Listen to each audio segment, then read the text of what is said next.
kyrtong MP na parti NPP Kong Ampareen Lyngdoh sngi Palei Kynmaw Matti Jong MP Barim Dei Ruh Kpa Jong Bah PG Marbaniang khamtam ishu iadei kiba donkam.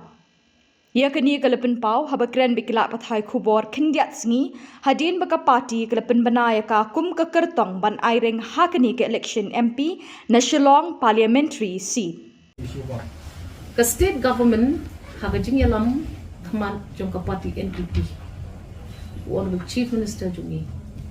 the Honorable Deputies Chief Ministers ki jungi, the Council of Ministers, ki claim no kini issues. Pynbna ban muddur, tang namar don baya khana balaklat ki issues, baka sarkar jila kanum shim kini issues ban Peit baki Lyngdoh long snaw. Hakabayadei ban ka amendment of the 6th schedule ngiru kum ka party bat ka sarkar lang baro ki party baro ki badan hakan ka sarkar kilayang benjur lang bangi hak ban yu iya kata bakan cha ngihak ban penklan ya katana jong ka district council saudong jong ka jela ka jongi ngi ladep kubur lang laya shong jing ya lang lang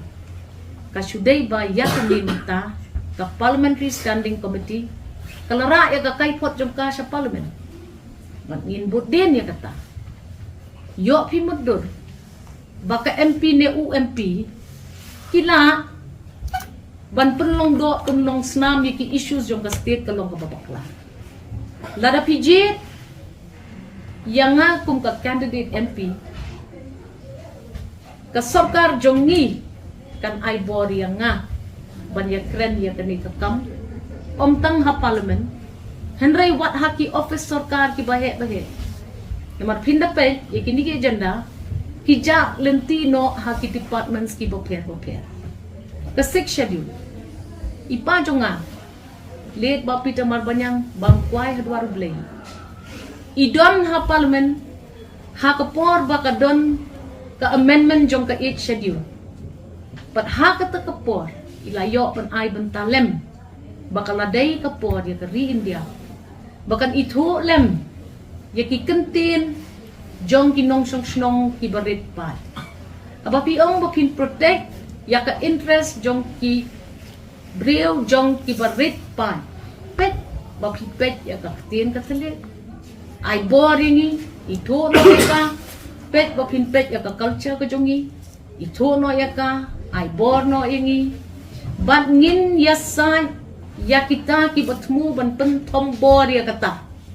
ban tuklar ye ki kam district councils jongi ban tuklar ye ki kam ki baya ha par ka culture ka jongi da kino ki tenat trikam jongi no ki political parties kumakalong menta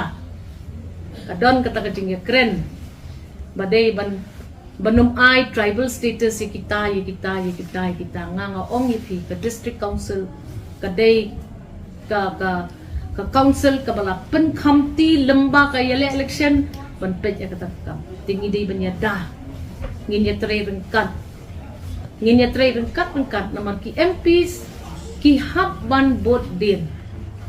ki shong ha Delhi kadai ke duty ke jomki balik aku ke cakap sekolah ke cakap ngidon kam ban bot din ni kita